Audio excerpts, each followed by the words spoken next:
Candy Vin, the Gadget God here, and we are unboxing the infamous Xbox One. Highly sought after, impossible to find. If you look in the background of the video, you can actually see I have two of them, and a PlayStation 4.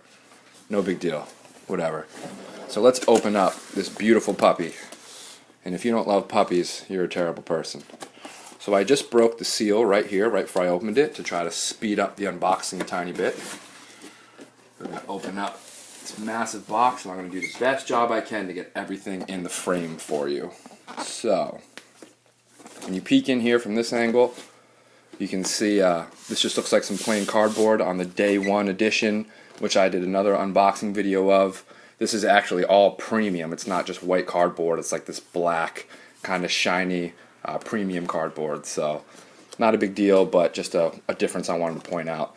This is the Kinect 2.0 1080p camera up top. We'll open this up here. See if I can get a little more room if I do this sideways. So, what you got is you got your starter guide to start. Quick start guide. Buy our accessories. Another little product thing. And then let's see the contents of what's in here. You have the Microsoft Xbox One headset. And this actually has a nice area on here for muting, turning your volume up and down, similar to the Xbox 360 original headset. In here we have the Xbox One controller, which I really want to show you. Now, I've already played a decent amount of Xbox One. This comes with AA batteries in here as well. You see the AA batteries right there. Appreciate that, Microsoft. But here's the Xbox One controller. Let me just refocus the camera a little bit for you. As you can see, let me refocus that a little bit more. As you can see, this is a handsome beast. There are over 40 innovations on this controller, including individual rumbles in each of the triggers, redesigned shape so it's more ergonomic. Thumbsticks are grippier. D-pad is much better, has a click to it, and this is called something like tri-molding injection, so it looks like the letters are actually floating up there. But enough about that controller. Also, that's the expansion port on the bottom. And the battery pack is actually built in there as opposed to being a big wart on the outside. It's now built flush into the controller. Another thing is that there's no screws. It's a screwless design. So the idea is that it's more comfortable, whatever. So also in here we have, this is a Microsoft HDMI cable. It's actually some premium lettering, can't really see, but this is a really nice 4K capable HDMI cable. Most HDMI cables you get are not 4K capable, so we should definitely commend Microsoft for going all out by including a really nice HDMI cable. Here's your power plug. Nothing special there. You got your external power brick. Now, one thing I just want to comment on, this is about the size of the Xbox 360 Slim power brick. It's got that two-tone color just like the Xbox One console. But one thing I want to point out is the PlayStation 4 actually has an internal power brick, so I'm definitely impressed that Sony went the extra mile on that. This is where it's going to get a little tricky. This top part will come out. That'll actually make it way easier. Get this Kinect 2.0 sensor. You can see it's very handsome. It's got a really, let me just move this controller real quick for you. The Kinect 2.0 camera does not only have 1080p, which is phenomenal. The original one, I'm not even sure what the resolution was, but it certainly wasn't full HD. But you'll see this has a really thick cable that connects it to the Xbox One, and the reason for that is because the Kinect 2 has an onboard processor, which is why it's kind of big, and that means that it can process its own data without having to use the Xbox One's GPU or CPU, so it just is a lot more powerful. This bottom bar here is the microphones, so it can hear your stuff and all that good jazz. And on the bottom you have this big stand, so that's how it's going to sit. Sweet. And then let's get to the coup de grace. The most delicious thing in this entire smorgasbord of a box. Come on, baby. Come on, baby, show me your dance moves. I'm just gonna squeeze this out without breaking it. Could use a hand. One of you guys help me get this out? No, you're not gonna help me? That's alright. I'll get it out myself. This Xbox One is huge. I would liken it to a VCR back in the day.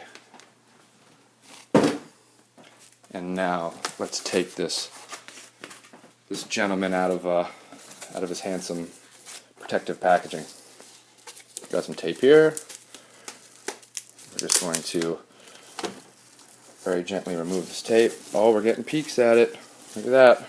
We're getting peeks at it. Let's get this all the way out of the plastic. Oops. I'm going to go upside down with it. We got some tape on the bottom. Go ahead and open that up, and I will show you all the ports on the back, as well as the buttons on the front. The Xbox One has a Blu-ray drive, which is excellent because not only can it play Blu-ray movies, but all the game discs can hold more data, which is necessary when they have such good graphics. You can see we've got this two-tone here. This is a giant fan on the top. This is actually a touch-sensitive power button right here. See over on the side, it has the standard Xbox sticker saying, please don't put this vertically or it will implode. Not really, but I'm sure something terrible would happen. Alright, here's your eject button. And again, that's the touch-sensitive power button. We'll spin it over. You get your slot loading Blu-ray drive. On the side, that is your sync button right there to sync your controller. And strangely, they put a USB port, it's a USB 3.0 on the side there, so it's already a pretty long console. Now you're going to have a cable sticking out of the side. I guess they wanted to make it look really nice from the front. Not a bad idea, but to be honest, as far as function is concerned, probably should have put that USB port in the front. The other side of the console, let me show you first. Nothing cool there, just more fans. As you can see, this thing is a beast, and they've loaded it with fans, so there shouldn't be any power issues. Nothing over on this side, but if you look on this side, we have Ethernet port. This is the IR out port, and what that means is you can put an IR cable on there and then connect it to your cable box if it seems like they're having difficulty talking to each other, and then you can send your infrared signals through that. So that is a very unique console feature. Here you have the Kinect port, two more USB 3.0 ports. Here you have HDMI in, so that's going to be your cable box or your satellite box or whatever you have for your television. One thing that I'm very interested to know more about and play with is to see if I can plug other HDMI devices into there and see if they'll work. For example, can I plug my Xbox 360 in here through HDMI, and then when I say Xbox Watch TV, is it going to go to this and show whatever I have plugged in there? That's something I definitely want to know, and I will let you know if that is possible. Here you have your audio, that's your audio port right there. If you have a sound bar or whatever you have. And there's your normal HDMI port, power port. But this thing is heavy, I'm not going to lie, this is a beast. With the Xbox 360 they tried to have it have that sucked in look, like it was holding its breath. This one they didn't even care, they're like, let's just have this big fat boy with all these air vents. So it's definitely handsome, it's definitely bulbous, but can't wait to turn mine on. I've already used them before, my brother has one, so it's definitely a phenomenal device. If you have any questions or comments, definitely post them below. If you're curious about that HDMI in feature, which is from your cable box, feel free to ask questions. I'll let you know what my experiments have found. But other than that, I'm not really sure what else there is to tell you. Here it is, Candyman Gadget God, Xbox One. It's all mine. Like, comment, subscribe, ask your questions below, and as always, thanks for watching everybody. Have a great day.